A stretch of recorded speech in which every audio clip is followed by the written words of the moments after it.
करते हुए उन्होंने कहा कि आरएसएस के बारे में बताया कि संघ ने हमें जीवन के संस्कार सिखाए, जीवन कैसे जिया जाता है, जीवन का सार क्या है, वो हमें संघ से सीखने को मिली है। हाँ, प्रधानमंत्री जी ने सही कहा है। वो संघ के स्वयंसेवक हैं, प्रचारक रहे, और जो संघ तो एक जीवन पद्धति सिखाता ही है, और वो संघ के स्वयंसेवक के नाते जीवन में उन्होंने बहुत कुछ सीखा है, और इसीलिए आज देश में सबको साथ लेकर वो चल रहे हैं।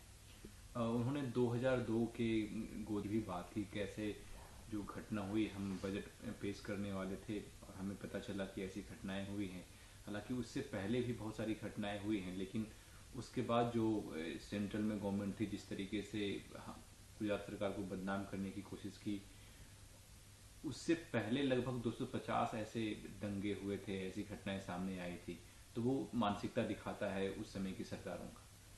नहीं, कांग्रेस ने प्रधानमंत्री नरेंद्र मोदी जी के साथ मुख्यमंत्री जब वो थे तो बहुत अन्याय किया, उनको बहुत बदनाम किया। अगर प्रधानमंत्री नरेंद्र मोदी जी मुख्यमंत्री रहते हुए उन्होंने संभाला न होता, जिस तरह की घटना घटी कोई दूसरा संभाल ही नहीं सकता था, उन्होंने ही संभालने का काम किया।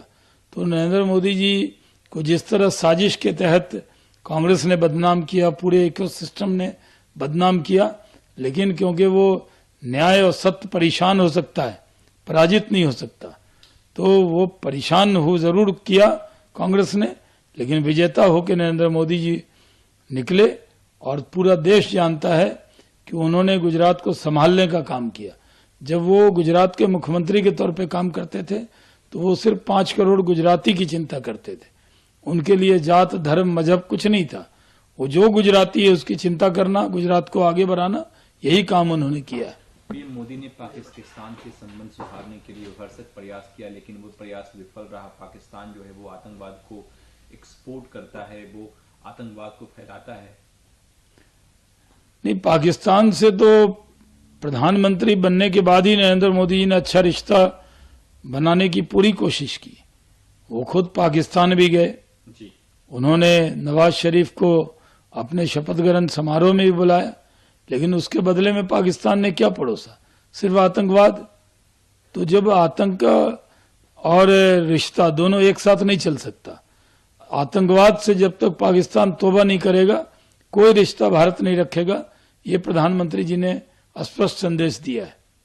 उन्होंने एक बात भी कही, उन्होंने कहा पॉडकास्ट की, जो पॉडकास्ट कर रहे थे उनको, कि मैं पिछले 45 घंटों से कुछ उपवास कर रहा हूँ, लगभग 2 दिन हो गए, मैं सिर्फ पानी ही पी रहा हूँ।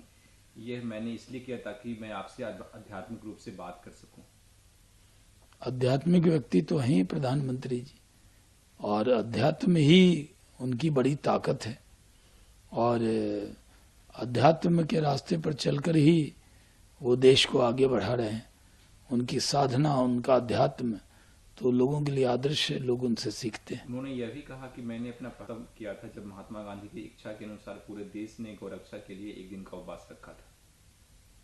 हाँ, वो नवरात्रि का भी उपवास वो रखते हैं शुरू से जी। और पहला उपवास उन्होंने तब रखा जब गौरक्षा